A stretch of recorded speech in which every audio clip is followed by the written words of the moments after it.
Thyroid जो है हमारे हार्ट पे भी कहीं ना कहीं इफेक्ट करता है।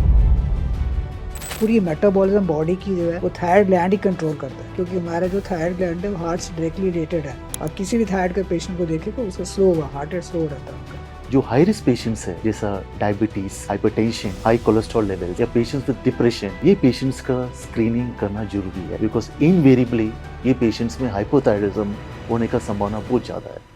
बहुत स्वागत है आपका, मैं हूं गुरप्रीत चीमा। आज हम बात करेंगे थायराइड हेल्थ के रिपल इफेक्ट के बारे में।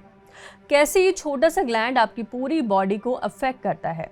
हमारी नेक के बेस पर एक बटरफ्लाई शेप्ड ग्लैंड होता है जिसे थायराइड कहते हैं। इसका मेन काम है T3 और T4 हार्मोन्स बनाना, जो हमारा मेटाबॉलिज्म रेगुलेट करते हैं। लेकिन इसका असर सिर्फ मेटाबॉलिज्म तक ही लिमिटेड नहीं है। बिल्कुल पानी में उठने वाली लहर रिपल की तरह अगर थायराइड हार्मोन्स इम्बैलेंस हो जाएं तो इसका असर पूरी बॉडी पर दिखता है। अगर आपको fatigue, weight changes, hair fall, anxiety या फिर इरेगुलर पीरियड्स हो रहे हैं तो ये एक अलग अलग प्रॉब्लम नहीं है, बल्कि ये सब आपस में कहीं ना कहीं कनेक्टेड होती हैं। थायराइड को आप अपनी बॉडी का कंट्रोल इंजन समझ सकते हैं। ये डिसाइड करता है कि आपके ऑर्गन्स कितने एफिशिएंटली काम करेंगे, हार्ट बीट कितनी होगी और कैलोरीज कितनी स्पीड में बर्न होंगी। जब तक ये बैलेंस्ड है तब तक सब कुछ स्मूथ चलता है, पर थोड़ा सा भी डिस्टर्बेंस हुआ तो इसका असर आपकी पूरी बॉडी पर दिखता है। तो आज की इम्पॉर्टेंट डिस्कशन को और डीपली समझने के लिए हमारे साथ दो एक्सपर्ट्स मौजूद हैं। सबसे पहले हमारे साथ हैं डॉक्टर IPS कोचर, जो senior consultant paediatric and adolescent endocrinologist और डायबिटोलॉजिस्ट हैं। और हमारे साथ दूसरे गेस्ट हैं डॉक्टर जो Karan Kumar, director medical affairs Abbott India. आप दोनों का बहुत स्वागत है सर। डॉक्टर IPS, सबसे पहले मेरा सवाल आपसे है कि आपकी क्लिनिकल प्रैक्टिस में हाइपोथायराइडिज्म कितना कॉमन है और पेशेंट्स में इसका यूजुअल सिम्टम्स क्या दिखाई देता है? तो ये हमारे क्लिनिक में भी एंडोक्रिनोलॉजिस्ट हूँ, हमारे एंडोक्राइन क्लिनिक में बहुत कॉमन है एंड हाइपोथायराइडिज्म। इनफैक्ट 50% जो पेशेंट होते हैं हाइपोथायराइडिज्म पे होते हैं। कुछ पेशेंट ऐसे होते हैं पहले डायग्नोज करके आते हैं, कुछ जिनका थायराइड डिसफंक्शन होता है। कॉमन सिम्टम का यही होता है, मैं थक जाता हूँ मेरे बाल गिर रहे हैं, मेरे काम नहीं कर पा रहा है, वज़न मेरा कम नहीं हो पा रहा है, जितनी मैंने कोशिश करो तब भी मेरा वज़न बढ़ता जा रहा है। उसके साथ में टायर्डनेस, वीकनेस, बाल गिर जाना, उसके वो एक सबसे कॉमन ये उनका सिम्टम है। नींद नहीं आना ठीक तरह, और कईयों को अगर नींद आती है तो बहुत नींद आती है, सोते रह रहे, सुबह उठने की प्रॉब्लम, सुबह उठ नहीं पा रहे। ये कईयों को मूड होता है कि मेरा दिमाग काम नहीं कर रहा, ब्रेन फॉग इसको कहते हैं, डिप्रेशन, ये सारे सिम्टम्स आते हैं क्लिनिक में। अच्छा डॉक्टर, कई बार हमने सुना है कि थायराइड जो है हमारे हार्ट पे भी कहीं ना कहीं इफेक्ट करता है। आप इस पर क्या कहना चाहेंगे? सो ये फैक्ट है, क्योंकि हमारा जो थायराइड ग्लैंड है वो हार्ट से डायरेक्टली रिलेटेड है। वो क्या करता है, थायराइड जो है ना, हमारा हार्ट के बीट और रिदम सारा थायराइड से रिलेटेड होता है। क्योंकि बेसिक थायराइड ग्लैंड ऐसा है, पूरा मास्टर ग्लैंड, पूरी मेटाबॉलिज्म बॉडी की जो है वो थायराइड ग्लैंड ही कंट्रोल करता है। तो आपका जो हार्ट है वो उसके ऊपर, उसका हार्ट भी स्लो हो जाता है। उसके साथ में फिर अगर कोलेस्ट्रॉल बढ़ जाएगा साथ साथ तो फिर कार्डियोवास्कुलर रिस्क ज़्यादा हो जाता है। इससे हाइपोथायराइड के जो पेशेंट होते हैं उनको ज़्यादा चांस होने कार्डियोवास्कुलर रिस्क होने के होते हैं, बिकॉज उनका हार्ट बीट कम ही होती है। अब किसी भी थायराइड के पेशेंट को देखे तो उसका स्लो होगा, हार्ट रेट स्लो रहता है उनका। डॉक्टर जीजो, नेक्स्ट क्वेश्चन आपसे है। टाइप 2 डायबिटीज़ और हाइपोथायराइडिज्म के बीच में क्या रिलेशनशिप होता है, अगर आप हमारे दर्शकों को थोड़ा बताएं तो। Thank you. सो ये जो हाइपोथायराइडिज्म है और डायबिटीज, ये एक साथ हो सकता है। अभी स्टडीज ने ये पता चलता है कि डायबिटीज पेशेंट्स में लगभग 32% पेशेंट्स को हाइपोथायराइडिज्म होने की संभावना है, और वही अगर डायबिटीज कोई महिला पेशेंट में हो तो वो जो रिस्क जो है वो ऑलमोस्ट 40% बढ़ सकता है। अब इन डायबिटीज पेशेंट में हाइपोथायराइडिज्म के कारण ये ब्लड शुगर लेवल में काफ़ी ऊपर नीचे हो सकता है, और कभी कभी उनका ब्लड शुगर लेवल काफ़ी कम हो सकता है। इसको हम लोग हाइपोग्लाइसेमिया कहते हैं। एक इनके अलावा इनका ब्लड लिपिड लेवल्स बढ़ सकता है, और उन्हें किडनी की बीमारी या नसों का बीमारी या हृदय का बीमारी होने का भी खतरा बढ़ सकता है। डॉक्टर कोचर, नेक्स्ट सवाल आपसे है। बहुत से पेरेंट्स ने कॉन्जिनेंटल हाइपोथायराइडिज्म के बारे में सुना नहीं होता, और आप हर एक पेरेंट को इस कंडीशन के बारे में क्या बताते हैं जब आप क्लिनिकल प्रैक्टिस में होते हैं तो? सो ये काफ़ी अच्छा क्वेश्चन है, क्योंकि ना ये एक्चुअली अवेयरनेस बहुत कम है पब्लिक में अभी भी, खासकर टायर 3 सिटीज़ में, कि बच्चों को भी थायराइड हो सकता है। तो जब किसी पेरेंट के बच्चे को होता है, वो कहता है ये तो हमने पहले सुना ही नहीं है। तो ये अवेयरनेस ज़रूरी है, लोगों को पता होना है कि कंजर एक चीज़ है। उससे क्या होता है, कॉज क्या है इसका, कि जब बच्चा बन रहा होता है, पैदा होता है ना, या तो उसका थायराइड ग्लैंड होता ही नहीं है, या अंडर डेवलप्ड होता है, या फिर कहीं अपनी जगह से दूसरी जगह। ये थायराइड ग्लैंड एक बटरफ्लाई शेप ग्लैंड है जो नेक के अंदर होते हैं, यहाँ पर तो अपनी दूसरी जगह पे होता है। या जो जो जिससे बनते हैं हार्मोन, क्योंकि थायराइड ग्लैंड क्या करता है, T3 T4 एक हार्मोन होते हैं बनाता है, मेन फंक्शन मेटाबॉलिज्म के अलावा ही होता है। तो ये क्या होता है, T3 T4 बन नहीं पाता है, क्योंकि डिसहार्मोनियस होता है, सिंथेसिस नहीं बन सकता। तो ये कारण होता है बच्चों में। तो इसमें बेबीज़ कैसे प्रेजेंट करते हैं, जो न्यूबॉर्न या बेबीज़, उनका जॉन्डिस होता है। तो जॉन्डिस लंबा खींच जाता है, बच्चे लेथार्जिक होता है, दूध पीते पीते सो जाता है, दूध नहीं पिया, माँ कहती है दूध पीता ही नहीं है, सोता रहता है, 18-16 घंटे बच्चा सोता रहता है, भी दूध ही नहीं पीने की कोशिश करता। उसके बाद तीसरा ये होता है कि इनके ना जीभ बाहर निकलती रहती है इनकी, अम्बिलाइकल हर्निया बहुत ज़्यादा कॉमन होता है इनमें। तीसरा टमी बाहर होता है इनका। चौथा होता है कि कब्ज रहती है इनको, कॉन्स्टिपेशन बहुत प्रॉब्लम होती है बेबीज़ में। ये सारे सिम्टम्स होते हैं थायराइड के इनके। और इसका इसलिए बहुत इंपॉर्टेंट है, क्योंकि अगर ये आप बच्चे को ट्रीट नहीं करो टाइम पर, तो इरिवर्सिबल न्यूरोलॉजिकल इंजरी हो सकती है, जिससे ठीक नहीं हो सकता। तो ब्रेन का first, the thyroid hormone is very important for brain development in the first 3 years of life. पहले 3 साल में जो ब्रेन डेवलप होती है, वो थायराइड के हार्मोन के ऊपर डिपेंड करते हैं। अगर आपने थायराइड हार्मोन अपना बाई चांस बच्चे को थायराइड है, आपको थायराइड और ट्रीट नहीं किया, तो इरिवर्सिबल उसको डैमेज हो जाएगा। इसलिए इसके very very important to understand सबके लिए कि एक ऐसी कंडीशन होती है बच्चों हाइपोथायराइडिज्म। दूसरा ये है कि अगर हम इसको टेस्ट जरूर करना चाहिए, टेस्ट करते हैं फर्स्ट 2-3 डेज के, जैसे बच्चा पैदा हुआ दूसरे दिन, कई बार कॉर्ड ब्लड से ही लोग करते हैं, डॉक्टर डिपेंड करता है, और फिर उसके बाद दोबारा रिपीट करते हो 3 हफ्ते। ये चेक करना जरूरी होता है कि थायराइड ठीक है। अगर पहले 2 हफ्ते में आपने ट्रीट कर लिया बच्चे के पैदा होना जिसको हाइपोथायराइडिज्म, तो उसको कोई चांस नहीं है, न्यूरोलॉजिकल प्रॉब्लम नहीं होगा, ब्रेन उसका ठीक रहेगा। First 3 years very very important. अगर आपने नहीं किया तो ब्रेन का ऐसे डैमेज हो सकता है, माइल्ड मेंटल रिटार्डेशन हो सकता है, मॉडरेट मेंटल रिटार्डेशन हो सकता है, सीवियर होता है, डिपेंड नहीं करे। तो ऐसे कर से बच्चों के लिए जैसे अवेयरनेस माँ बाप को करना जरूरी है, और सब जगह इनफैक्ट इंडिया पूरे यूनिवर्सल स्क्रीनिंग टेस्ट होना चाहिए हाइपोथायराइडिज्म इन बेबीज़ के लिए। डॉक्टर, उसका इफेक्ट जो है उस समय पर दिखता है या आगे चलकर भी दिख सकता है, आने वाले कुछ सालों में? नहीं, आगे जाके दिखता है। फर्स्ट 3 years में आपने मान लो आप 1 साल में जाके बच्चा पकड़ा गया, ठीक है, उस वक्त तो दे दिए ट्रीटमेंट के बच्चा ठीक रह रहा है, ठीक है, तो क्या होगा, उसका माइलस्टोन डिले हो जाएंगे। जो बच्चा बैठता है 6-7 महीने, वो बैठेगा जाके 1 साल में, जो बच्चा चलता है 1 साल में, वो जाएगा 2 साल में। तो ये सब जाकर दिखता है। और जब स्कूल जाएगा तो थोड़ा पीछे रहेगा, रिटार्डेड होगा, पढ़ाई वैसे कर नहीं पाएगा, तो ये सब दिखता है, बाद में ही दिखता है अगर ट्रीटमेंट डिले हो गया, तो थोड़ा इफेक्ट तो रहता ही फिर ब्रेन के ऊपर। इसलिए यूनिवर्सल स्क्रीनिंग होनी चाहिए, सारे बच्चों को पहले देखो कि थायराइड है कि नहीं। डॉक्टर, एक टर्म और है एक्वायर्ड हाइपोथायराइडिज्म, ये क्या है और ये कितना अलग है दोनों में? So congenital hypothyroidism means it's mainly concerned with the development of the brain. Acquired hypothyroidism growth के लिए, अगर मान लो बच्चा पैदा हो गया और उसका ठीक ठाक रहा, उसके बाद 3-5 साल की उम्र में उसका हाइपोथायराइडिज्म हो गया बिकॉज ऑफ अदर कॉजेज। सबसे कॉमन उसका कॉज होता है ऑटोइम्यून हाइपोथायराइडिटिस। वो थायराइडाइटिस होने की वजह से उनको हाइपोथायराइडिज्म हो जाता है। ये होता है एक्वायर्ड के बाद में आया। उसके बाद में और भी कॉज होते हैं, कोई रेडिएशन किया, कोई सर्जरी करी ग्लैंड की, कोई इन्होंने कोई चोट लगी ग्लैंड हट गया, इसके ऐसे ये कॉज, आयोडीन डेफिशिएंसी कई बार होती है कुछ एरियाज में, तो ये कॉज होता है, इसको एक्वायर्ड हाइपोथायराइडिज्म कहते हैं। एक्वायर्ड हाइपोथायराइडिज्म उसमें भी यही होता है, बच्चा स्लो, सेम लाइक अडल्ट जैसे होता है ना, स्लो होगा, रिटार्डेड ग्रोथ होगी, उसके बाद में पढ़ने में थोड़ा कमज़ोर होगा, स्कूल में परफॉर्मेंस पोर होगा, बाल गिरेंगे, मोटापा हो जाएगा, और सबसे हाइट कम होगी, हाइट बहुत कम रहती है उनकी, और उनके प्यूबर्टी डिले हो जाती है। कई बार माँ बाप को पता ही नहीं चलता, लेके आते हैं कि लड़की अभी तक 12 साल की, अभी तक से छाती नहीं बनी या पीरियड्स नहीं आए 13 साल, तो वो जब उनका टेस्ट को हाइपोथायराइडिज्म होता है। तो कई बार ऐसे सिस्ट नहीं मिलता ओवरी में ऐसे लड़कियों में, तो इस ये अवेयरनेस क्रिएट जो बस ऐसे, मतलब जब नया आया था मैं इंडिया में बाहर से, यूके से, तो आई रिमेंबर केसेस देखे मैंने जहाँ पर सर्जरी होने वाली थी बच्ची की, लड़कियों की, कि उनको सिस्ट है ओवरी का ना, वो जो था नहीं एक्चुअली, वो सिर्फ हाइपोथायराइडिज्म था। तो ये अवेयरनेस बहुत ज़रूरी है पब्लिक में, और डॉक्टर सब में अवेयरनेस करनी जरूरी है कि एक्वायर्ड हाइपोथायराइडिज्म कंडीशन होती है, बच्चों में भी हो सकती है, और इसको पता होना चाहिए। एक सवाल और, आपने बोला जैसे जब बच्चा पैदा होता है तो उसकी बटरफ्लाई ग्लैंड जो होती नहीं है, या तो वो बनती नहीं है या फिर वो कहीं और होती है, तो वो कहाँ होती है? वो एक्चुअली क्या होता है कि ये जो ग्लैंड थायराइड ग्लैंड है, ये जीभ के पीछे से लेकर नीचे से आता है, जो डेवलप होता है बेबी के मतलब माँ के अंदर है, तो वहीं कहीं रुक जाता है रास्ते में। सो ये जीभ के पीछे पड़ा होता है।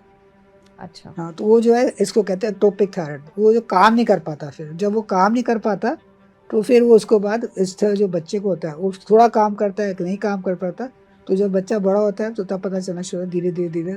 ये वाले बच्चे क्या होते हैं शुरू में ठीक लगते हैं, बट जैसे जैसे बड़े होते हैं ना फिर लगता है कि ये काम तो कर ही नहीं रहा इसका।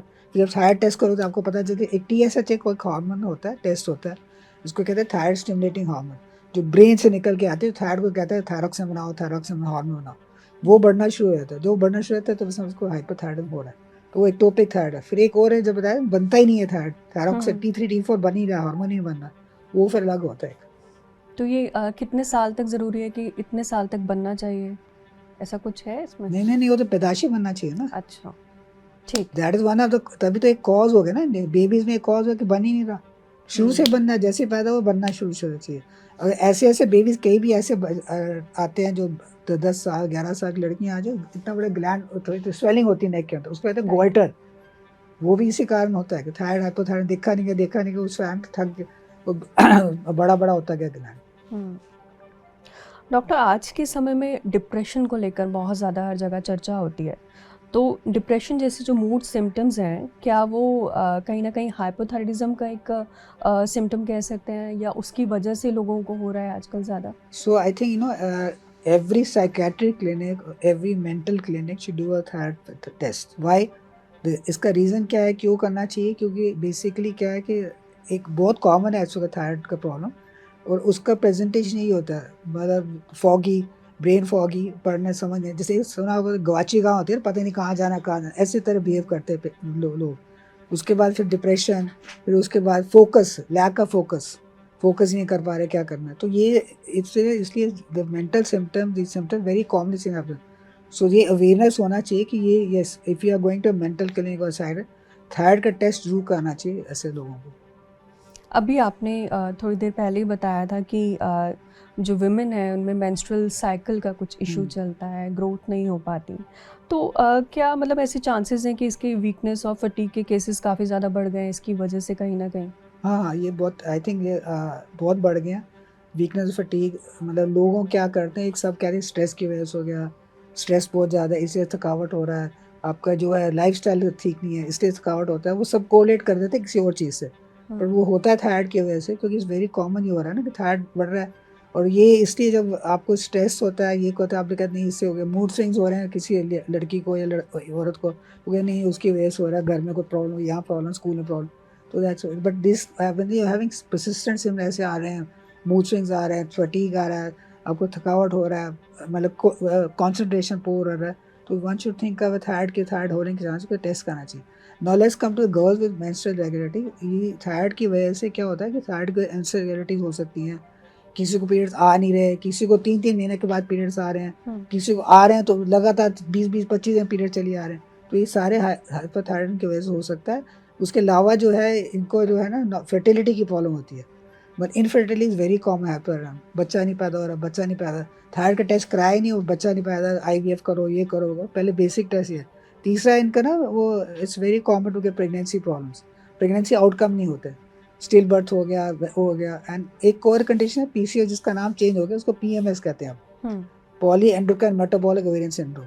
Right. There lot of endocrine जो प्रॉब्लम, साथ में हार्मोन और इश्यू भी होते हैं इसके साथ, सिस्ट के अलावा, जो ओवेरियंस कहते हैं, तो इसलिए इसको ये बहुत कॉमन है लेडीज़ में। और इसका यही है अवेयरनेस के, अगर आपको कोई परसिस्टेंट कॉमन सिम्टम लग रहे हैं उसको फटाफट थायराइड का टेस्ट कराओ।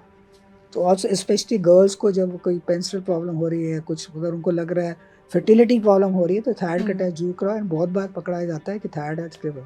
अच्छा, आजकल हेयर फॉल और ड्राई स्किन बहुत ज़्यादा कॉमन हो गया है, और कई बार लोग कहते हैं पानी की वजह से इशू हो रहा है या कुछ और कारण हो सकते हैं, तो इसमें भी कहीं ना कहीं थायराइड एक कारण हो सकता है? हाँ, ये इसमें एक्चुअली क्या, यू आर राइट, ये बहुत कॉमन प्रॉब्लम है आजकल, hair fall, driving on the skin. वो मतलब मैं इतना क्रीम भी लगाती हूँ तब भी मेरा स्किन ड्राई हो रहा है। लड़कियाँ कहती हैं this I am using this cream, I am using that cream, वो फ़ायदा नहीं हो रहा। तो ये क्या है कि एक्चुअली क्या है कि थायराइड ग्लैंड की ना जो इंटरनल होते हैं ना ये एक्सटर्नली मैनिफेस्टेशन हो रहा है।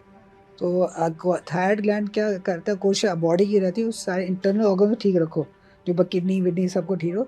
बाहर एक्सटर्नली सिर्फ ऐसे करके दिखता है, जैसे मेरे स्किन ड्राइनेस हो रही है, हेयर फॉल हो रहा है, हेयर ब्रिटल हो रहा है, कम बाल गिर रहे हैं मेरे, तो उसको ये इज बिकॉज ऑफ हाइपोथायराइडिज्म। तो अगर आप TSH अगर आप इनके टेस्ट करोगे टेस्ट में आएगा पॉजिटिव। तो इसलिए इसको ध्यान रखना पड़ता है कि अगर कोई भी लेडी अगर कह रही प्रेशर में ड्राइनेस हो रहा है, मैं बार बार क्रीम लगाया फ़ायदा नहीं हो, तो थिंक ऑफ थायराइड। हाँ, मल्टीपल प्रोडक्ट्स यूज़ करने लगते हैं, बालों के लिए यूज़ करने लगते हैं कि बाल ना झड़े, लेकिन कहीं ना कहीं मुझे लगता है कि हमें थायराइड का टेस्ट कराना बहुत ज़रूरी है ऐसी कंडीशन में। राइट।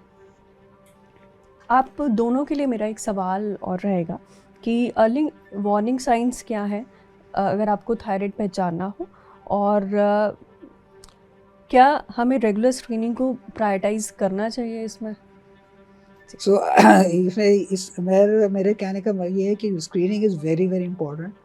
चाहे वो बेबी हो, चाहे बच्चा हो, या औरत हो, या आदमी हो, या बूढ़ा हो। In fact old people also they have thyroid problems, and they have thyroid problem, they become more weak, उनको थकावट होता है, थक जाते हैं, वो काम नहीं कर पाते। घर वाले कहते बुढ़ापा आ गया, बुढ़ापा आ गया, बुढ़ा के वो उनको थायराइड मेडिसिन मिलते ही बहुत फ़र्क आना शुरू होता है। सो देयरफॉर ये स्क्रीनिंग तो है इंपॉर्टेंट है, नंबर 1। नंबर 2 ये है कि वी शुड अवेयरनेस करना पड़ता है, क्योंकि ना थायराइड की वजह से आपको इतनी सारी प्रॉब्लम, जैसे फटीग हो गया, टायर्डनेस हो गया, हेयर लॉस हो गया, आपका वेट गेन हो रहा है, वेट लूज़ नहीं हो रहा, ये सब चीज़ों से वो आपको लगता है कि इसका प्रॉब्लम है। और उसके कई कुछ जैसे मैंने भी बताया कि कोई बच्चों लड़कियों को पीरियड्स नहीं आने, लेट पीरियड्स होना ना, ये सब। और बच्चों को खासकर जो प्रॉब्लम आ गया, मेंटल पूरी ज़िंदगी का मामला है, मेंटल डेवलपमेंट नहीं होगा, तो ये स्क्रीनिंग करना तो बहुत ज़रूरी है। It should be universal screen. मतलब ये सिम्टम अगर आप पब्लिक में बता देंगे तो उसको एटलीस्ट अपने आप टेस्ट करा सकते हैं, और ज़्यादा कॉस्टली टेस्ट नहीं है ये तो है नहीं कि मतलब लाखों का टेस्ट है, जस्ट तो 300-400 रुपये का टेस्ट है, वो करा के एटलीस्ट ठीक तो हो सकता है ना, मतलब they can become much better. क्योंकि मोस्ट ऑफ द टाइम जितने भी सिम्टम होते हैं थायराइड के सारे सटल होते हैं, बड़े उसको लोग मिसएट्यूट करते हैं कि स्ट्रेस की वजह से घर में काम बहुत है, ये है वो, तो उसके भी गलत मीनिंग लेते हैं। इससे अवेयरनेस क्रिएट पब्लिक में बहुत ज़रूरी है कि नहीं, अगर आपको कुछ परसिस्टेंट सिम्टम्स हैं, कंसिस्टेंट सिम्टम्स हैं, अगर आपको थकावट भी लग रहा है, आपको हेयर फॉल भी हो रहा है, आपका वेट बढ़ रहा है ऐसे, तो उसको फटाफट आप एक बार स्क्रीन कर लिए, टेस्ट करा लीजिए। Just to add on, all these international medical societies in the field of diabetes या जो डायबिटीज सोसाइटीज इन इंडिया, ये लगा रिकमेंडेशन है कि जो हाई रिस्क पेशेंट्स है, जैसा diabetes, hypertension, high cholesterol levels, या पेशेंट्स विद डिप्रेशन, ये पेशेंट्स का स्क्रीनिंग करना जरूरी है, बिकॉज इनवेरिएबली ये पेशेंट्स में हाइपोथायराइडिज्म होने का संभावना बहुत ज़्यादा है। डॉक्टर, कहीं ना कहीं मुझे लगता है अवेयरनेस की बहुत ज़्यादा कमी है। फटीग है, हेयर फॉल है, ऐसी कंडीशंस में पेशेंट्स जाना नहीं चाहते हैं, तो ऐसे पेशेंट्स को आप कुछ ऐड ऑन करना चाहें, बताना चाहें तो? ये उसमें आई थिंक ना जाने चाहते उनको बताना पड़ेगा, पब्लिक को बताना पड़ेगा कि एक ऐसा सिंपल टेस्ट करके आपको उस सब चीज़ों से फ़ायदा होगा। मतलब एक मतलब रिजल्ट्स मिलेंगे, जैसे वो कहते हैं ना कि आपने फटीग कह दिया, ये क्या है, स्ट्रेस की वजह से है, ये प्रॉब्लम है, लाइफस्टाइल की वजह से है, अब मतलब वेट मेरा कि मैं खाना ज़्यादा खा नहीं का इसलिए नहीं। अगर आप कोशिश करेंगे टेस्ट करके तो अगर उसका रिजल्ट्स आते हैं, ये एक ऐसी कंडीशन है which is treatable, which is manageable. अगर आप अपना सही तरह खाएंगे, दवाई लेंगे, रेगुलर फॉलोअप करेंगे, सबसे इंपॉर्टेंट होता है रेगुलर फॉलोअप विद टेस्ट। आपने शुरू किया, उसका थायराइड का टेस्ट किया, दोबारा देखा, रिजल्ट देखा, बेटर हो गया, then once the results are fine, जब TSH नॉर्मल आ जाता है, T4 नॉर्मल आ जाता है, तो उसके बाद तो then become very life become totally different. Patient come and से कि everything is change in my life now, सब कुछ मेरे चाहे बदल गया, जो मैं सोच रही ये है वो है, तो खत्म हो गया। तो इसलिए वो बहुत इंपॉर्टेंट, मतलब इफ़ यू टेक जिसके आप लो, चाहे बच्चे लो या बूढ़े लो, औरत लो, वुमन, ये एक्चुअली डिजीज बहुत कॉमन, वुमन में ज़्यादा कॉमन देखा जाता है।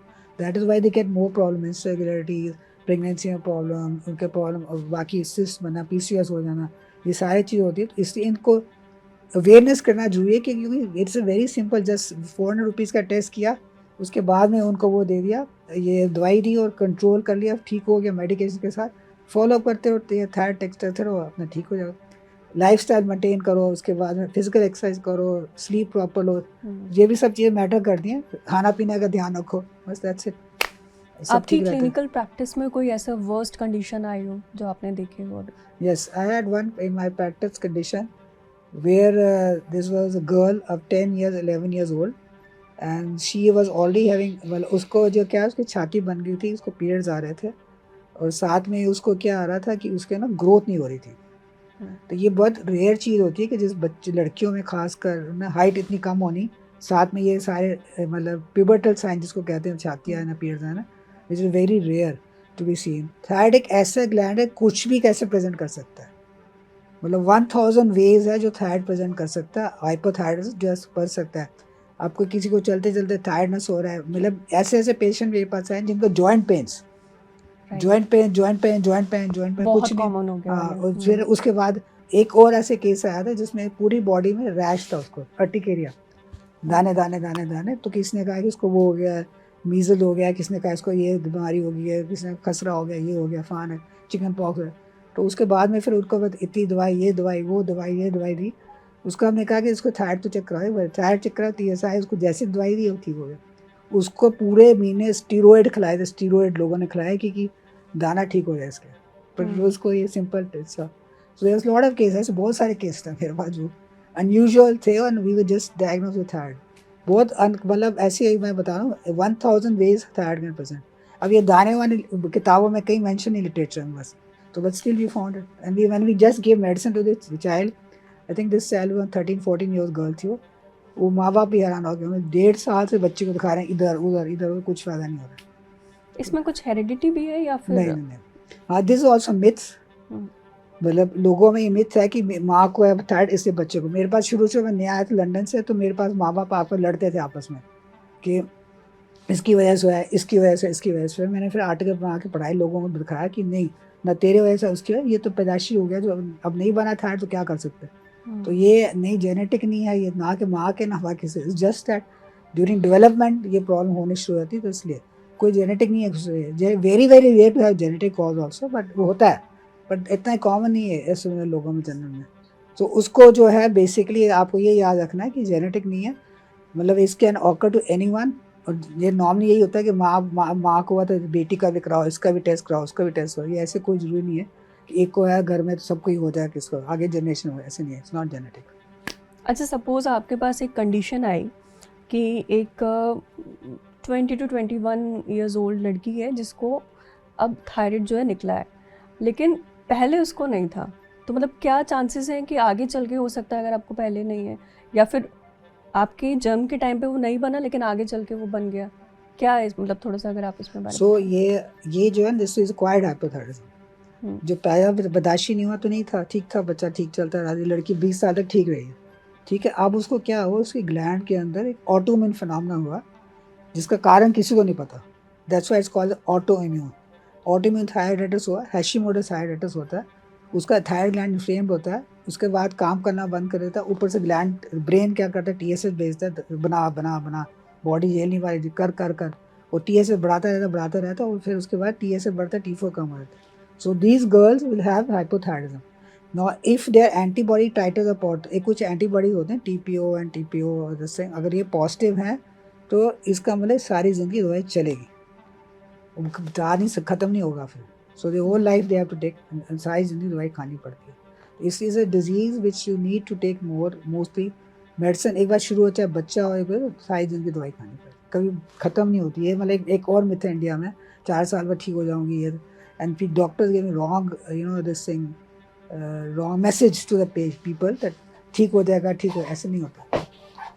If your antibody is titer और if you have goiter here, you have to take medicine life long. Doctor, मेरी दादी जो है वो थायराइड पेशेंट थी, और मैंने उनके मुंह से बहुत ज़्यादा सुना मेरा खून संगना हो गया, इट्स लाइक थिन होता जा रहा है, पतला होता जा रहा है, ऐसे भी कुछ चांसेस होते हैं क्या? नहीं, थायराइड के साथ पतला खून नहीं हो सकता, वो एज का वैसे ही हो रहा होगा, खून पतला हो रहा होगा, पर ऐसे नहीं हो सकता। या उनको वैसे ही किसी ने कह दिया होगा थायराइड में खून पतला हो जाता है, ऐसे कुछ नहीं होता, नथिंग ऑफ दैट सॉर्ट। खून मोटा है, पतला, सूखा, बड़ा, कुछ नहीं होता, इट इज़ नॉट इफेक्टेड ऐसे। हाँ, ये हो सकता है थायराइड की वजह से अनीमिया हो सकता है कि मेरे खून की कमी हो सकती है थायराइड की वजह से, बट ऐसे नहीं हो सकता पतला हो जाए। सो डॉक्टर, हाइपोथायराइडिज्म होने के हाई रिस्क कंडीशंस क्या हैं? कैटेगरीज क्या हाँ, है? सो हाई रिस्क कैटेगरीज है जो पेशेंट्स जिनको ना ऑटोइम्यून फिनोमेना होता है, जैसे किसी को ऑटोइम्यून टाइप 1 डायबिटीज़ है तो उसको हाइपोथायराइडिज्म हो सकता है। अगर किसी को सीलिक डिजीज़ है, ऑटोइम्यून डिजीज़ है, उसको हाइपोथायराइडिज्म हो सकता है। किसी को सिकल सेल एनीमिया है, ऑटोइम्यून कंडीशन, उसको हाइपोथायराइडिज्म हो सकता है। डायबिटीज़ और ऑल्सो लाइक 32% जो उन्होंने मेंशन किया, उसको भी हाइपोथायराइडिज्म ज़्यादा चांस है। So any autoimmune condition, alopecia, coeliac disease, ये सब के साथ हाइपोथायराइडिज्म ज़्यादा होने के चांस होता है।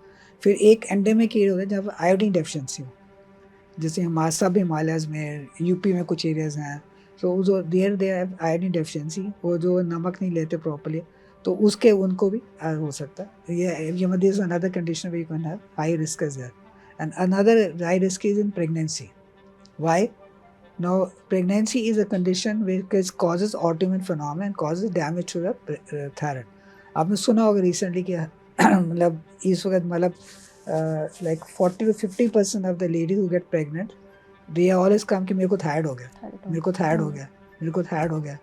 तो this is pregnancy is one condition also that high risk to get, because antibody productions within the pregnancy goes and destroys the thyroid, thyroid को वो मारता है, तो थायराइड काम करना कम शुरू कर देता है, ब्रेन जो मर्जी कर ले नहीं करता काम, और इसकी वजह से उनको मेडिसिन लेनी पड़ती है। और तीसरा ट्रेंड क्या हो गया कि इंडिया में, I think it's all over world phenomena now, कि TSH एक लेवल होता है, रेंज होता है, 3 से नीचे रखना होता है प्रेगनेंसी में, उसकी वजह से भी लोग, ज़्यादातर लेडीज़ को भी हाइपोथायराइडिज्म। सो ये सारे रिस्क फैक्टर्स। तो आज की डिस्कशन से एक बात बिल्कुल साफ है, थायराइड सिर्फ एक छोटा सा ग्लैंड नहीं है, बल्कि हमारी पूरी बॉडी के बैलेंस को मेंटेन करने में बहुत बड़ी भूमिका निभाता है। इसलिए फटीग, अचानक weight loss, hair fall, mood changes या मेंस्ट्रुअल इरेगुलरिटीज जैसी सिम्टम्स को नज़रअंदाज बिल्कुल भी ना करें। समय पर डायग्नोसिस लें और सही ट्रीटमेंट इसके लिए बहुत ज़रूरी है।